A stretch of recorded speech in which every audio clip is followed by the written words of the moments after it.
Namo Buddhaya, salam sejahtera, penuh bahagia dan damai tentunya pemirsa Dharma TV dimanapun Anda berada. Senang sekali saya Sapna Dewi bisa menemani Anda dalam acara yang tentunya kita telah tunggu bersama-sama, yaitu Manage Your Mind. Bagaimana sih menata batin kita agar menjadi lebih bahagia di dalam hidup ini? Karena banyak teman-teman yang saya tanyakan, apa sih tujuanmu dalam hidup ini? Biasanya mereka bingung. Apa sih sebenarnya tujuan dalam hidup ini? Ya, kadang-kadang mengejar harta, mengejar tahta, mengejar wanita, nih bagi yang pria ya. Dan ternyata mereka tidak bahagia. Dan tentunya dengan acara Manage Your Mind ini kita akan mampu untuk merubah cara berpikir kita bagaimana menjadi pribadi yang jauh-jauh lebih bahagia. Ya, pada malam hari ini kita akan membahas sebuah tema yang sangat menarik, yaitu cahaya cemerlang dunia. Jangan berpikir, waduh, untuk mencermelangkan diri saja masih susah, bagaimana menjadi cahaya cemerlang dunia. Tentunya ada kiat-kiat, dan kita akan bertemu dengan narasumber kita yang luar biasa. Beliau pasti sudah Anda kenal, yaitu adalah Bhikkhu Dhamma Wijayo Mahathera. Namo Buddhaya, Ya, Bante. Namo Buddhaya, selamat malam dan selalu berbahagia semuanya. Cahaya cemerlang dunia, itu berarti aloko. Sudah bukan kebiasaan cara berpikir di dunia ini lagi. Sudah di atas dunia, itulah namanya cahaya di luar dunia ini. Cahaya cemerlangnya dunia, karena cara berpikir kita bukan cara kebiasaan umum yang membuat kita menderita, tetapi kita sudah melebihin dari semua itu sehingga membuat batin kita cahaya, tidak pernah dikotori oleh dunia ini lagi. Wah, seperti itu ya Bante ya. Ya, pemirsa Dharma TV, banyak orang yang mungkin tidak bisa berpikir, kok ada orang bisa nyampe ke puncak gunung Himalaya gitu ya Bante ya. Kalau Ya, seperti gitulah. seperti itu ya Bante ya. Kok iso yo? Kita mungkin orang-orang biasa tidak berpikir seperti itu. Ternyata ada orang-orang yang berpikir luar biasa. Nah, Bante, kebijaksanaan merupakan cahaya cemerlang dunia. Apa maksudnya Bante? Kebijaksanaan ini sesungguhnya bisa dibagi dua macam kebijaksanaan. Kebijaksanaan yang dipakai secara duniawi untuk mengembangkan di dunia ini. Itu juga membutuhkan kebijaksanaan, kepandaian manusia untuk mengembangkan dunia ini. Ya. Tetapi kebijaksanaan yang di luar dunia adalah kebijaksanaan yang khusus membahas masalah pikiran kita. Kebijaksanaan untuk mengerti macam-macam dari penderitaan itu apa sih modelnya, sifatnya, keadaannya. Ternyata dalam penderitaan itu semuanya itu anicca, tidak kekal, tidak menentu, tidak pasti. Itu yang menyebabkan kita menderita. Yang demikian itu, yang tidak menentu, tidak pasti itu, ternyata semuanya kosong, tidak ada inti, tidak ada substansi, tidak ada aku di sana. Ketika dia memahami ini, anicca, dukkha, dan anatta, semua penderitaan cuma seperti itu adanya. Lalu buat apa dilengketin? Jadi timbullah kebijaksanaan. Aku ngerti, penderitaan itu ternyata memang wajar sebagai kehidupan kita memang harus begini. Ya diterima aja lah. Terima apa onoe. Jadi tidak perlu ditentang gitu ya. Jadi penderitaan memang apa adanya kita terima. Sekarang yang lebih dipentingkan oleh Sang Buddha menekankan dari semua masalah penderitaan yang muncul itu ada sebabnya. Sebabnya inilah yang menyebabkan kita menderita. Selama sebab itu masih ada dalam pikiran kita, selamanya kita tetap mengalami penderitaan itu sendiri. Jadi tidak bisa dihindari. Maka itu kalau kita tidak mau penderitaan lagi, kita harus memahami bagaimana ini bisa dipadamkan, dilemahkan. Nafsu-nafsu keinginan kita ini dilemahkan sehingga penderitaan juga melemah, tidak terlalu berat penderitaan kita. Kalau mampu mencabut seakar-akarnya, ini baru padam penderitaan kita. Nah dari situ ketika padamnya penderitaan, ternyata Sang Buddha menemukan ini loh, 8 jalan utama, jalan untuk menyelamatkan penderitaan. Ini merupakan kebijaksanaan dari 4 unsur ini menjadi satu kesatuan yang mampu membuat kita bebas dari penderitaan, mencapai penerangan yang sempurna, kita menjadi cahaya di dunia ini. Batin kita. Itu disebut kebijaksanaan Bante. Iya. Nah, Bante, apa bedanya hidup dan kehidupan, Bante? Kalau dikatakan hidup, manusia juga bingung apa itu hidup. Kalau dikatakan kehidupan, mereka juga bingung apa itu kehidupan, ya toh? Makanya sesungguhnya hidup dan kehidupan ini ada sesuatu proses dari pengalaman kita masing-masing lah yang kita alamin, kita sudah merasa hidup.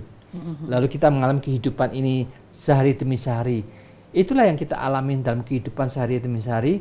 Itu yang kita alamin, bagaimana kita mengalami kenyataan-kenyataan yang telah kita hadapin, suka duka yang kita hadapin, untung dan rugi kita hadapin, bagaimana kita bisa mengatasi kehidupan demi kehidupan yang kita hadapin itu, supaya kita tidak pernah menderita secara umum, sebagaimana umumnya itu.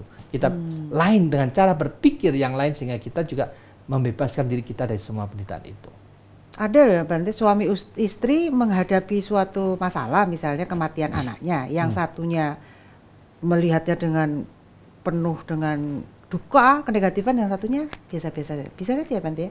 Dua orang menghadapi satu masalah dengan cara yang berbeda. Ya, itu kan tergantung mindset dari tiap-tiap individu. Cara berpikir orang sudah terisi, terprogram, sehingga itu membentuk cara berpikir mereka masing-masing. Tetapi kalau mereka dibentuk dengan isi program yang salah, cara berpikir salah.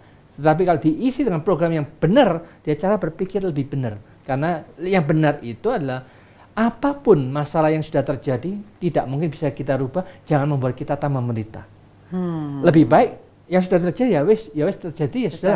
Kita jangan digenggam dalam pikiran kita terus, membuat kita menderita. Tapi kesannya kan jadi gampang gitu loh Bante. Nah, kalau kita memikirkan secara simpel dan sederhana, membuat kita tidak menderita lebih enak daripada kita buat kita repot sendiri, tambah menderita sendiri, ngapain ya toh? Lebih baik gampang makan gampang jadi aja. bapak emang ngono ya. Dulu ada yang ngolokin gini, oh, kamu tuh mikirnya cuma sejengkal gitu. Padahal kan memang harusnya hidup dalam kekinian aja ya Bante, nggak usah mengada-ngada tentang yang belum ada. Ya, lebih baik kita saat ini yang bisa kita atasin, ya saat itulah kita bereskan. Selesai toh? Sederhana, sejengkal aja. Ya, sederhana aja. Setitik saat itu juga. Ya, siapakah yang harus memiliki dan melatih kebijaksanaan Bante? Apakah semua makhluk? Sudah jelas. Karena kebijaksanaan itu dibutuhkan oleh semua orang. Kebijaksanaan itu semua orang ingin dikatakan orang pintar, orang bijaksana. Ayo coba kamu, siapa yang dikatakan, awaknya goblok, nggak ada yang seneng toh. Dikatakan goblok, bodoh, nggak ada yang seneng. Dikatakan, waduh kamu pintar, kamu bijaksana, hebat, wah semuanya seneng. Jadi dengan ini sesungguhnya semua orang butuh kebijaksanaan itu.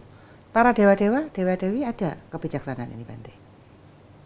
Para dewa-dewi itu sesungguhnya mereka itu di alam sana orang suciwan lebih banyak. Dewi Mahamaya ketika sang Siddhartha lahir 7 hari kemudian dia meninggal, dia mati langsung terlahir di surga tingkat keempat. Tetapi ketika dia mencapai surga tingkat keempat, dia masih belum suci. Dia mengalami kebahagiaan di alam sana. Ketika sang Buddha sudah 7 tahun kemudian dia 7 tahun kemudian dia membawa tubuhnya itu menuju ke surga tingkat kedua. Tinggal di sana mengajarkan Abhidhamma khusus untuk mamanya itu. Sehingga mengapa sang Buddha kalau tidak tinggal di surga tingkat keempat? Kalau dia tinggal di surga keempat, yang 1 dan 2 dia tidak mampu ikutin mendengarkan yang diajarkan di atas. Tetapi kalau dia mengajarkan di tingkat kedua ini, yang 1 ini masih bisa ngoping, bisa mendengarkan. Yang 3 dan 4 dan yang di atasnya bisa turun. Jadi tengah-tengah gitu ya Bante ya? Jadi dengan demikian sang Buddha itu adalah manusia yang memahami gelombang-gelombang energi pikiran di alam surgawi yang tidak ada ilmu yang bisa menjelaskan seperti itu. Itu sang Buddha memiliki kemampuan itu, jadi dia memahami semuanya. Dia semua ini ada alam apapun juga ada gelombang pikiran. Jadi gelombang pikiran ini, energi itu tidak pernah hilang, tidak pernah hancur dan tidak pernah lenyap, tidak pernah ada yang ciptakan. Dia memang begitulah adanya. Jadi dengan demikian sekarang ini di alam dewa-dewi, wow, para suciwan lebih banyak. Suciwan yang berarti lebih bijaksana daripada kita. Ya. Jadi Dewi Mahamaya itu ketika dia dapat ajaran selama 3 bulan, dia mencapai arhat. Dan sekarang masih tetap di surga tingkat keempat, menunggu waktunya habis kapan. Jadi dia arahat di sana. Ya. Siapapun yang arahat itu dia bijaksana luar biasa, sangat tinggi. Ya, apakah ketika kita berbicara seperti ini Bante, hal-hal seperti ini, frekuensi seperti ini, itu apa ada yang mendengarkan dari makhluk-makhluk? Oh, banyak. Mereka juga senang.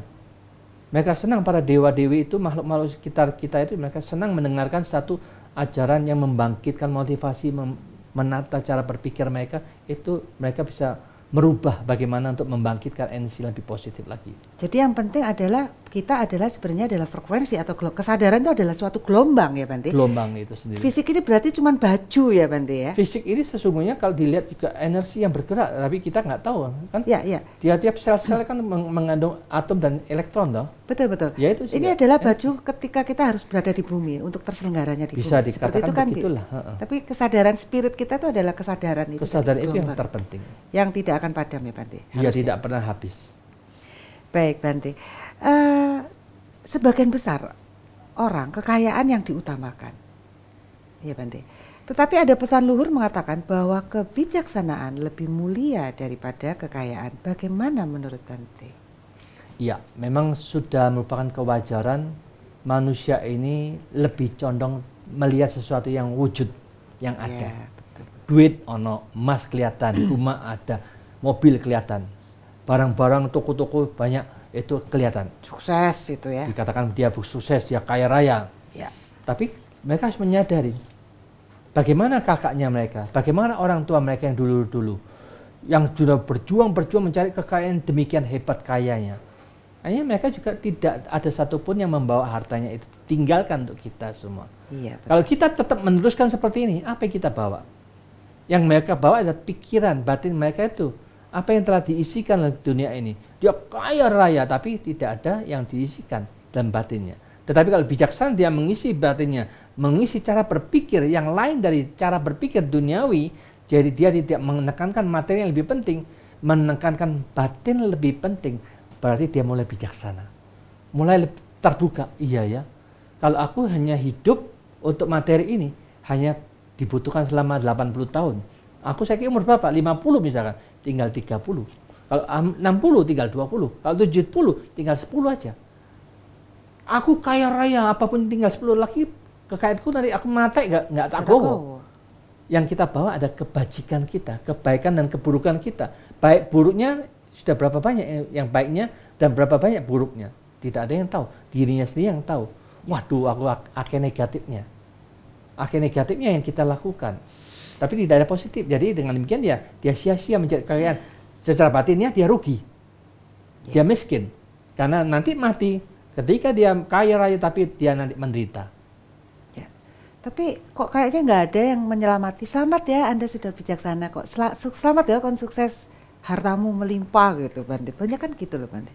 Tapi jangan dilanjutkan dulu Bante. Baik, Pemirsa Dharma TV, pembicaraan semakin seru. Jangan kemana-mana, kita ketemu setelah saat ini. Baik, pemirsa Dharma TV, selamat malam bagi Anda yang berada di Blitar, Tulungagung, Kediri, Jombang, dan tentunya di Malang Raya. Bagi Anda yang baru memutar channel Dharma TV, tentunya bertemu dengan saya lagi, Satna Dewi, dalam acara Make Your Mind. Dan tema malam hari ini sungguh luar biasa, yaitu Cahaya Cemerlang Dunia, dengan narasumber kita Biku Dhamma Wijayo Mahatera. Baik Bante, biasanya kalau ada saudara yang ngabarin ke kita, wah anakku munggah kelas, anakku lulus, anakku naik pangkat, seperti wah selamat ya, sukses ya gitu ya Bante. Dulu Bante waktu jadi biku ada nggak yang menyelamati orang tua Bante? Selamat ya anakmu menjadi seorang biku gitu Bante. Ya, sesungguhnya itu merupakan satu kewajaran karena tiap-tiap orang itu cara berpandang hanya berdasarkan secara duniawi. Ya. Jadi mereka tidak berdasarkan spiritual. Jadi kalau zaman sekarang ini istilahnya zaman materi, otomatis siapapun juga yang mengembangkan spiritualnya kurang mendapatkan respon, kurang mendapatkan pujian, kurang mendapatkan ucapan selamat dari mereka itu, karena mereka anggap materi itu lebih penting daripada spiritual. Tetapi dalam kenyataannya dia berjuang mati-matian mendapatkan materi sampai triliunan, seperti Lim Shuliang yang kaya raya, akhirnya juga mati juga, ditinggalkan semuanya. Tetapi sekarang apa yang dia dapatkan? Yang dia dapatkan ya kebaikan yang dia yang lakukan. Dari kebaikan dan keburukan siapa yang bisa menghitung? Tidak ada yang tahu. Selama dia banyak kebaikannya, ya dengan sendirinya hukum alami itu akan membawa dia ke alam bahagia. Tetapi kalau selamanya dia banyak negatifnya, itu juga akan membuat mereka menderita. Jadi tidak ada yang dikatakan bahwa dia pasti ikut agama ini masuk surga. Tidak. Termasuk presiden kita yang dulu. Karena sudah ada beberapa presiden yang meninggal tuh ya. Ya. Presiden yang meninggal ini ya tergantung dia. Banyak positifnya atau banyak negatifnya. Tidak ada bisa yang mengukur. Tetapi kenyataan itulah yang akan berproses dengan alami. Energi pikirannya itu. Maka itu kebijaksanaan itulah merupakan energi pikiran yang kita pilih yang positif. Dia membangkitkan lebih bijaksana. Ini ternyata yang positif ini pilihan kita yang kita bangkitkan terus menerus. Ini lebih berharga daripada harta. Karena ini yang dibawa. Dibawa dengan ratusan juta triliun yang tak berhingga lamanya. Dia akan berkembang lebih maju. Tetapi materinya yang kekayaannya dia tinggalkan juga. Jadi tidak ada satupun yang dibawa oleh mereka. Jadi sebagai contohnya ya paling gampang ya seperti kita lah. Mengapa kok kita bisa mendirikan Dhamma TV? Karena kita dapat dana dari siapapun juga. Semuanya dicurahkan sepenuhnya untuk mengembangkan Buddha Dhamma, untuk Dhamma TV ini. Jadi dengan demikian mereka percaya melihat ada perkembangan yang jelas. Mereka percaya bahwa ini bukan main-main. Sebentar lagi kita akan mendirikan lagi di Madiun. Mudah-mudahan tidak lama lagi lah, 3 minggu lagi mungkin mudah-mudahan bisa memancar lagi di Madiun. Itu semuanya memang berkat bantuan dari umat-umat. Tapi saya lihat umat-umat yang dari Malang masih terlalu sedikit yang mendukung. Tidak ada yang dengan sadar mengirimkan dananya dengan besar-besaran, itu kurang, tidak terlalu banyak. Jadi kalau semuanya sadar kalau harta ini tidak dibawa, ya mereka ikut menyisihkan kekayaannya, ikut mendukung Dhamma TV, akan menyadarkan lebih banyak orang, banyak tempat yang mereka bisa mendengarkan Dhamma TV dengan lebih baik. Itu tanaman yang luar biasa ya. Mereka belum sadar apa gimana Bante?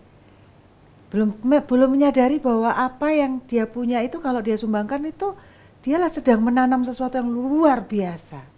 Memang menjadi manusia yang sadar itu sangat sedikit. Banyak manusia yang pura-pura nggak sadar gitu.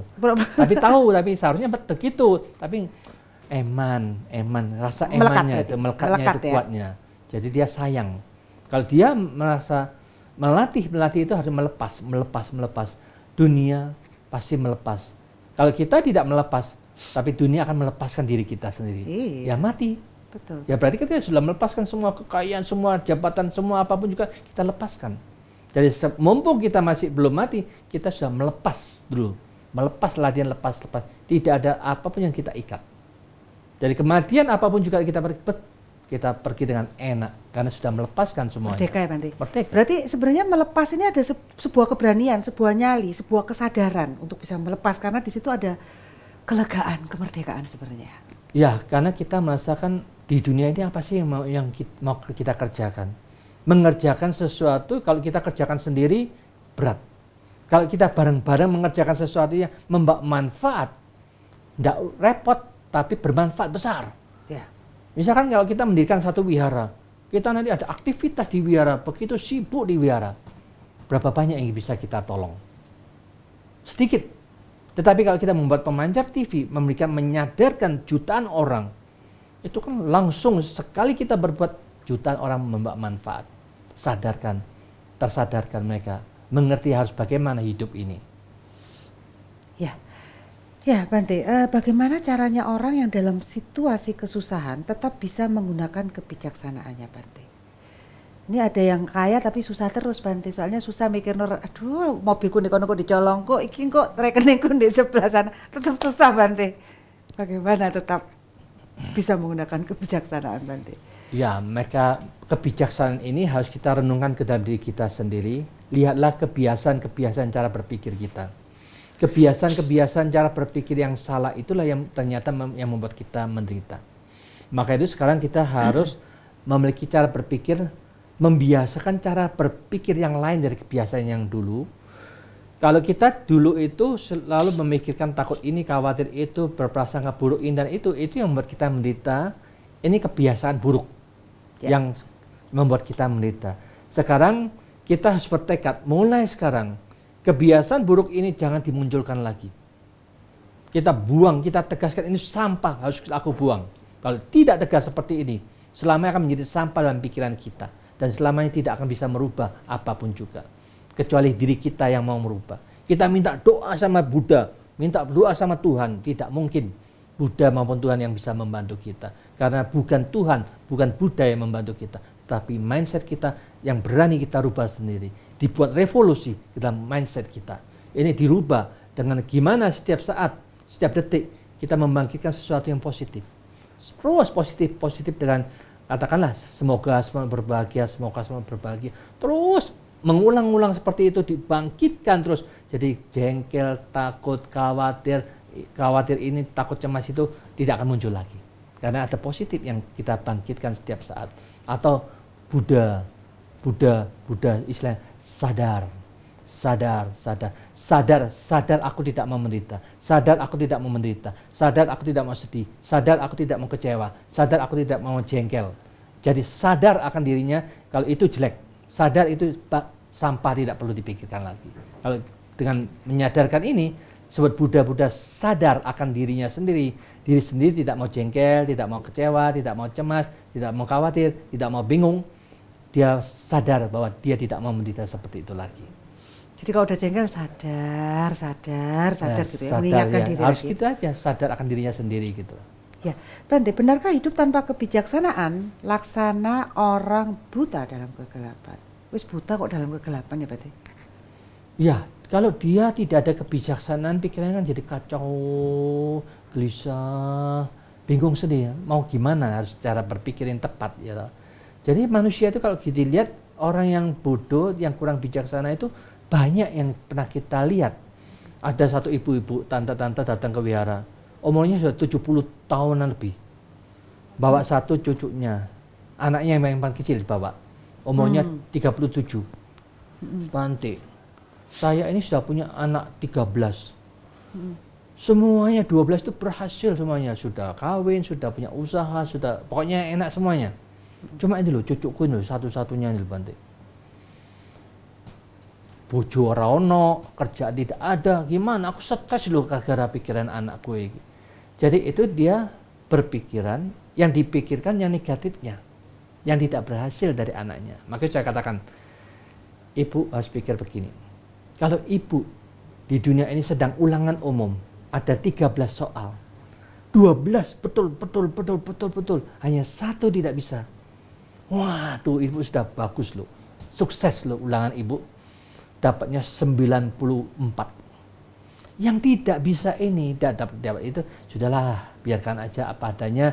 Dia tidak menderita, ibu jangan ikut menderita. Coba lihat anak kamu tidak menderita, tidak sedih. Dia tidak berjodoh, tidak sedih. Dia tidak dapat kerjaan, tidak sedih. Santai juga di rumah. Lalu anaknya nggak sedih, kenapa ibu kok ikut sedih? Ini kan cara berpikir salah.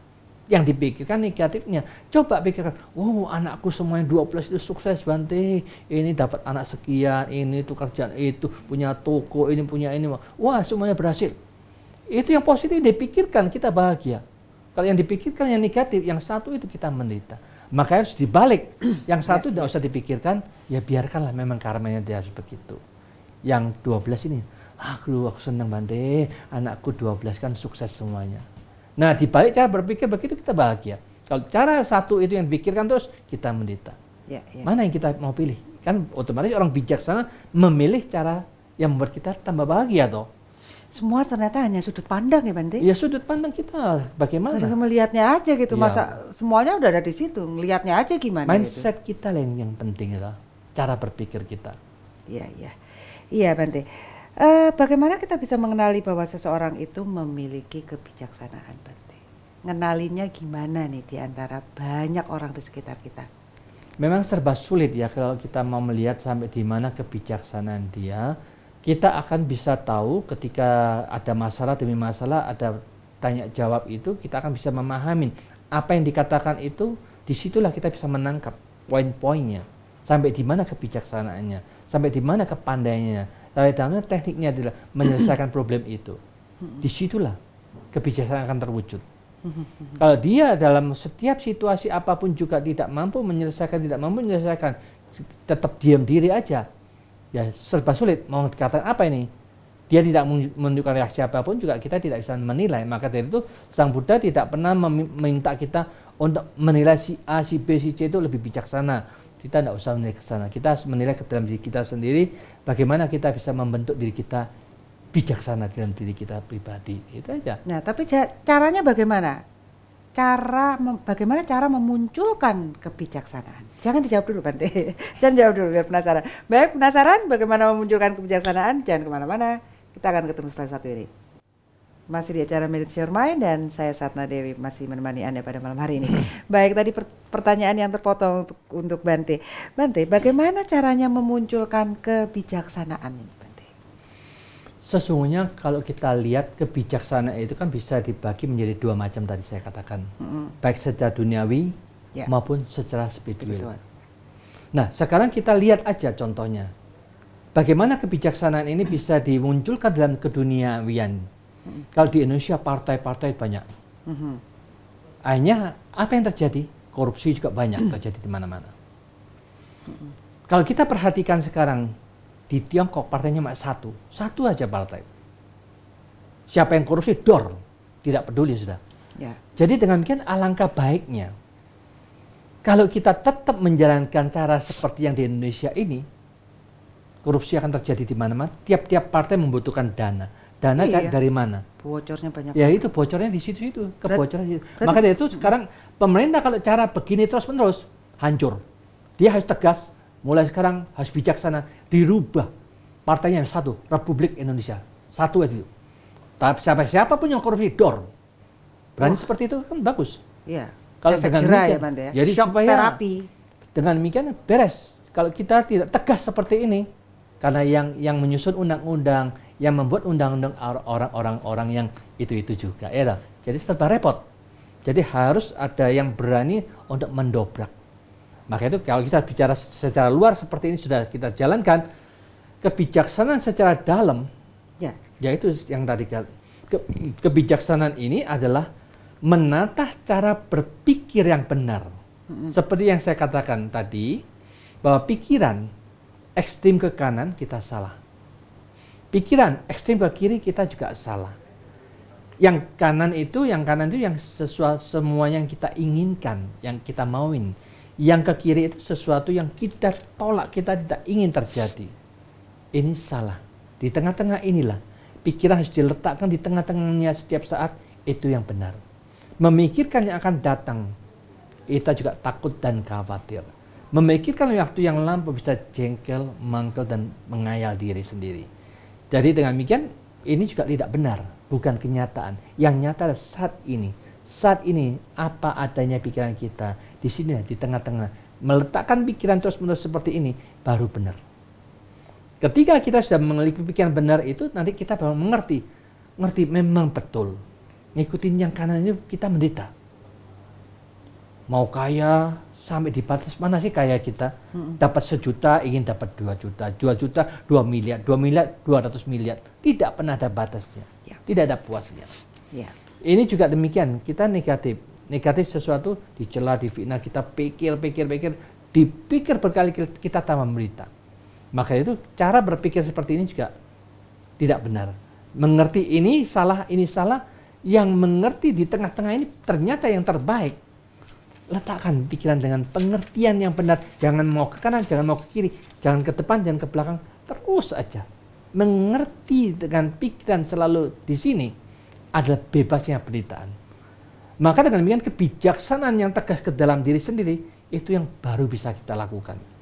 Kalau kebijaksanaan seperti kita maunya dibuat Republik Indonesia, tidak mungkin. Kita mau revolusi, demokrasi, tidak mungkin terjadi. Sulit. Jadi dengan demikian tidak akan bisa terjadi kalau itu tidak disadarin oleh para pejabat-pejabat itu sendiri. Buat apa sih buat partai-partai lagi? Kalau mereka mau mengabdikan diri untuk negara, tidak usah partai satu. Jadikan satu aja. Partai Republik Indonesia. Abdikan tenaga dan pikirannya untuk negara. Bagus toh? Luar biasa. Hanya ngomong tok cumanya. Revisioner nih Bante. Merevisi ini Bante namanya Bante. Ya harus begitu toh. Kalau kita tidak ada cara berpikir yang merubah. Mencontoh-contoh yang negara-negara yang berkembang itu gimana bisa berkembang, itu dicontoh. Kendati tidak punya apa-apa, orang yang memiliki kebijaksanaan masih tetap dapat hidup gitu loh Bante. Masih terselenggara gitu loh Bante kehidupannya dengan baik. Bagaimana caranya Bante? Apa benar itu Bante pepatah itu? Ya, kalau kita katakan sebetulnya kita hidup itu apa yang kita butuhkan.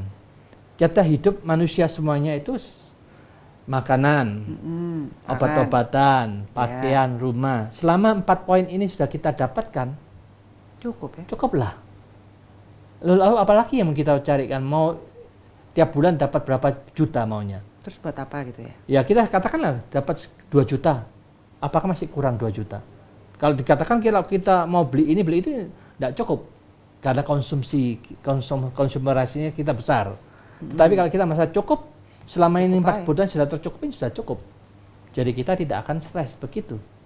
Maka dari itu selama itu 4 kebutuhan dicukupin, kita sudah merasa cukup, puas apa adanya, kita akan merasa bahagia. Kalau kita merasa 4 kebutuhan sudah tercukupin, ternyata yang kita inginkan. Ingin beli TV yang besar, ingin video, ingin karaoke, ingin beli mobil, ingin itu, wah banyak yang diinginkan, hanya tidak pernah puas. Jadi itu tidak bijaksana, itu mengejar nafsu keinginan. Kalau bahasa sekarang namanya lebay Bante, lebay. Ya banyak yang di antara kita ya kita pasti mengalami yang lebay. Tapi dengan mengalami yang terlalu berlebihan suatu saat nanti kita akan semoga menjadi lebih bijaksana ya Bante ya di jalan. Ya harus begitu, jangan salah-salah disikir. Harus begitulah. Nah menurut sejarah orang-orang kuno, orang-orang kuno dulu lebih memiliki toleransi dan lebih beradab. Kenapa zaman sekarang sulit menemukan orang yang berwatak seperti itu loh Bante? Sesungguhnya karena di zaman yang dahulu itu mereka itu di sekolah itu diajarkan etika, tata krama.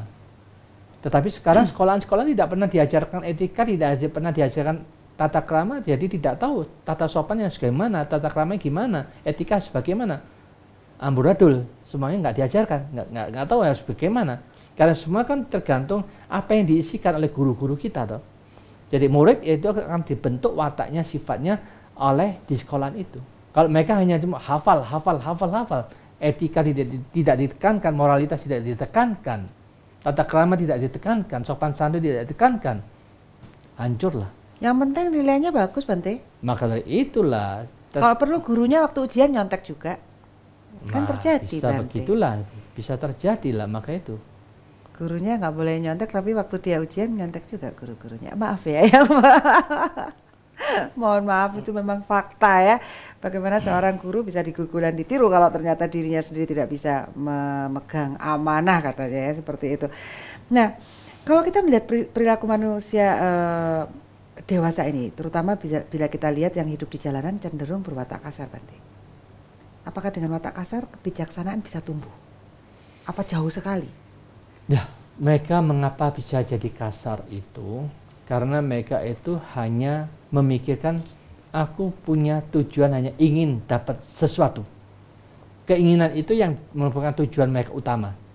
Ingin dapat uang, ingin dapat barang ini, mendapatkan itu. Jadi itu yang menyebabkan mereka melakukan sesuatu dengan keras. Sehingga itu yang dituju dengan keras, sehingga itu yang menyebabkan dia melakukan kekerasan, kekasaran.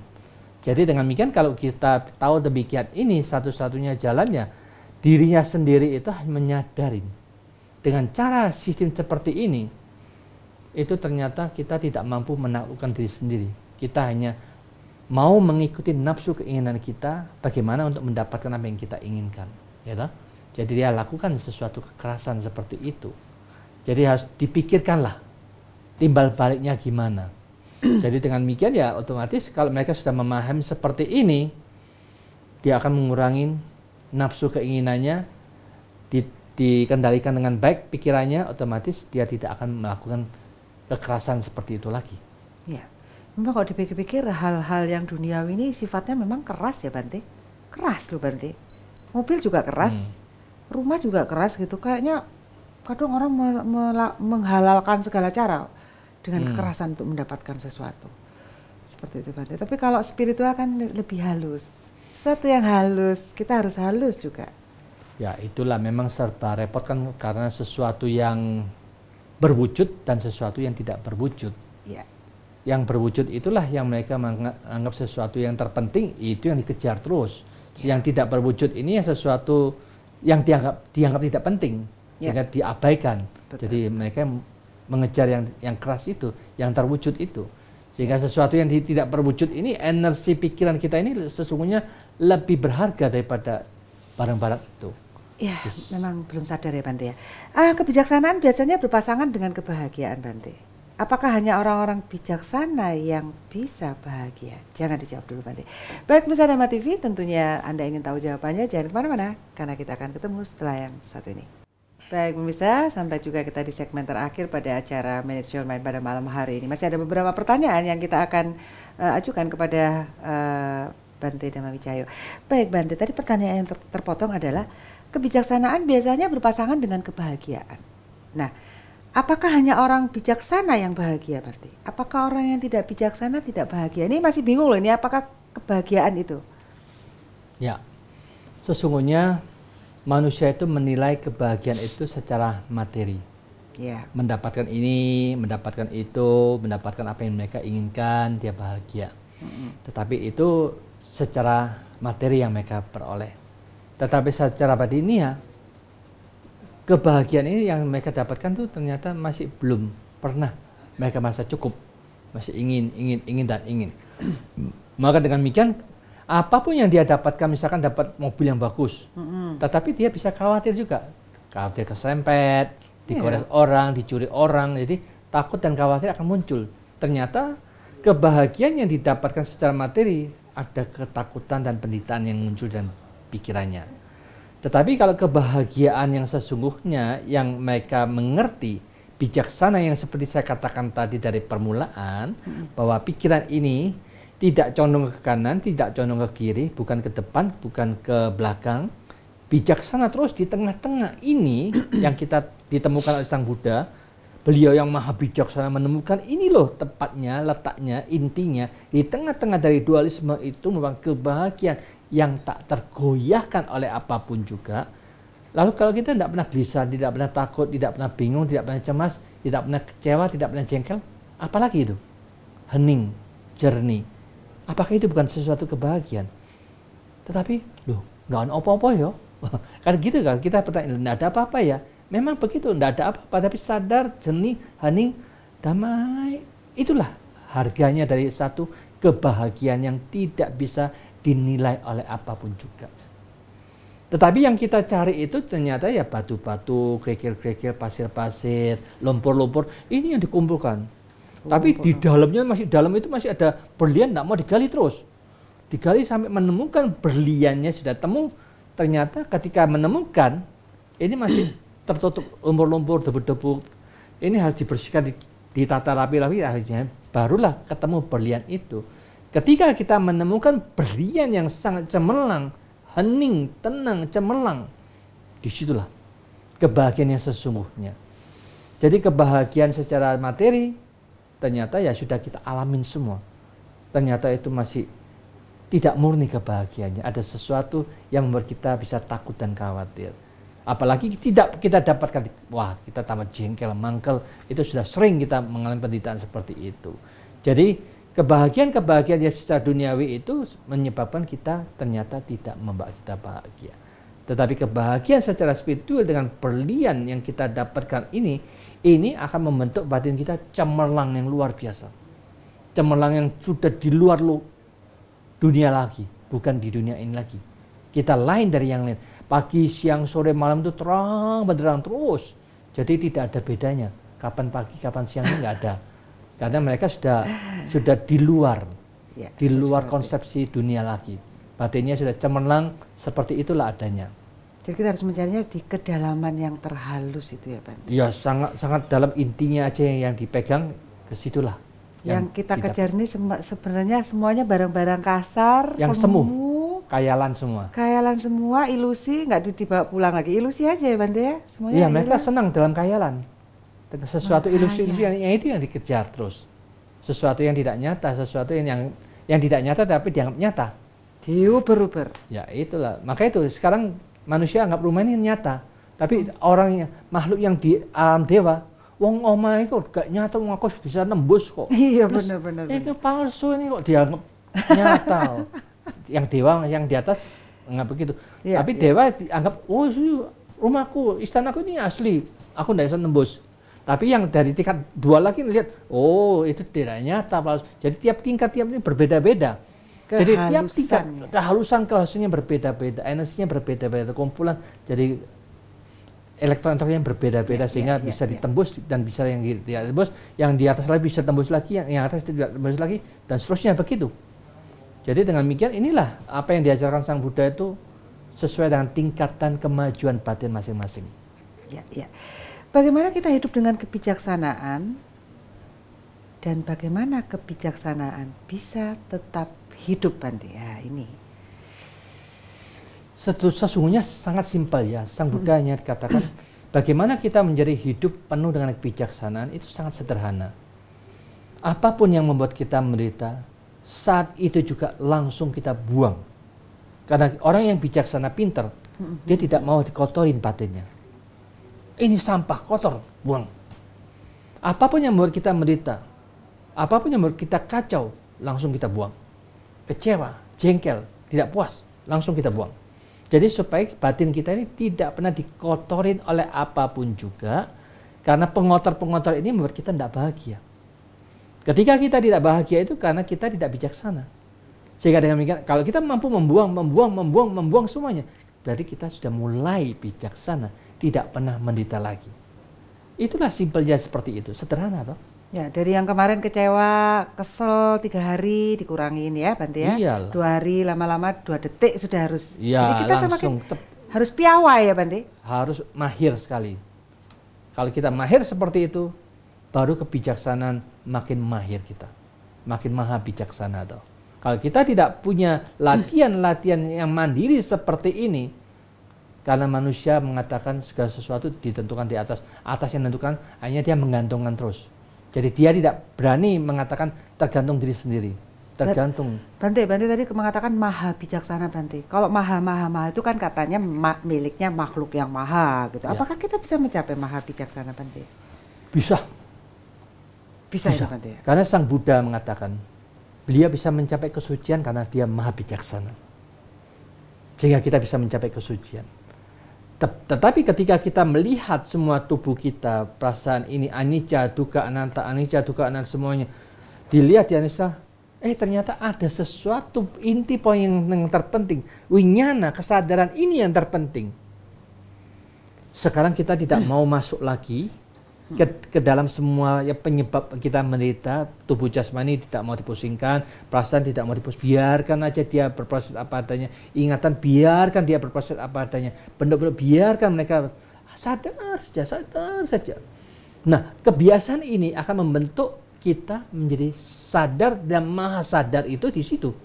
Ketika kita sudah maha sadar di sini,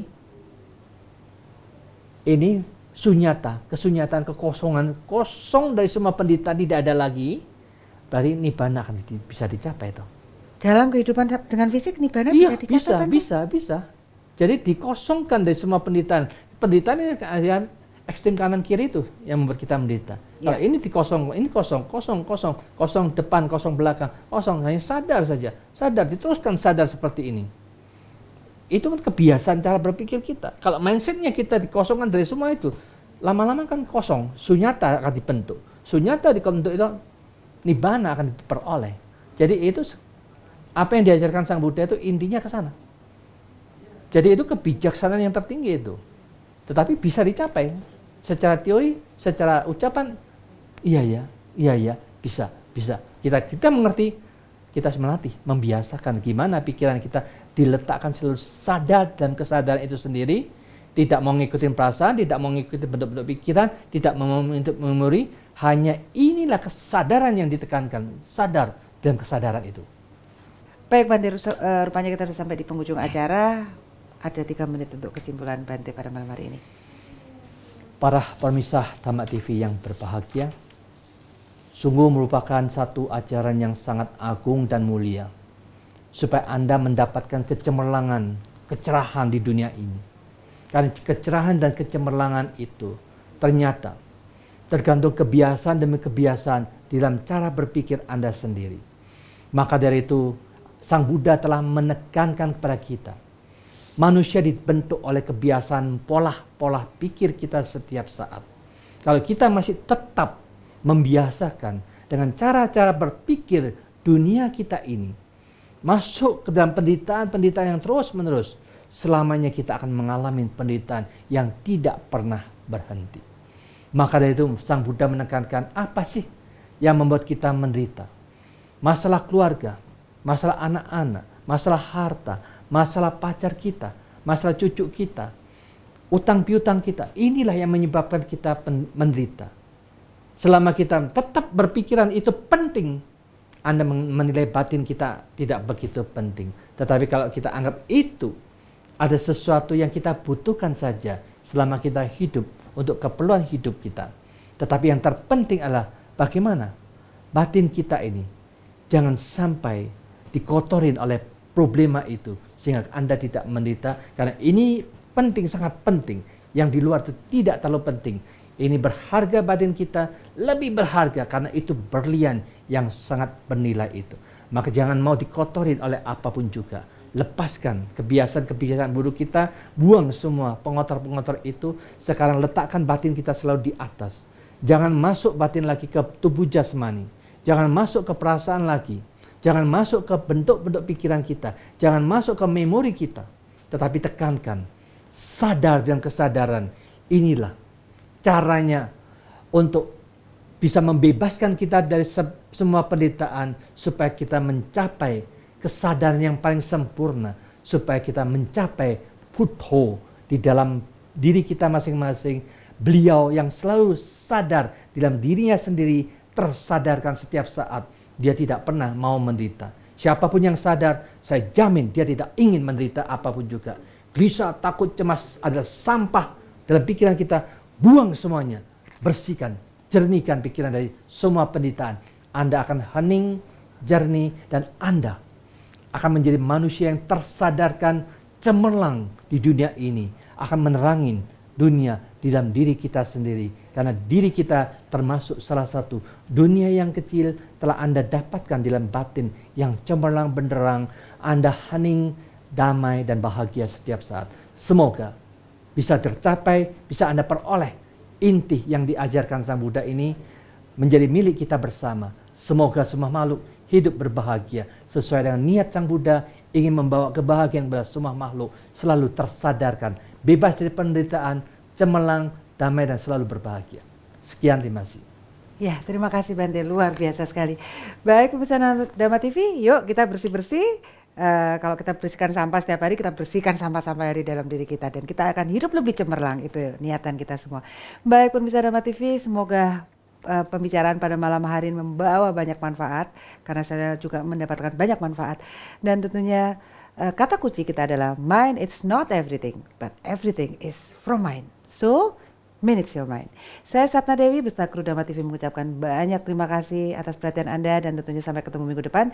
Dan selamat malam. Sabe Sata Bawantu Sukitata. Semoga semua makhluk berbahagia.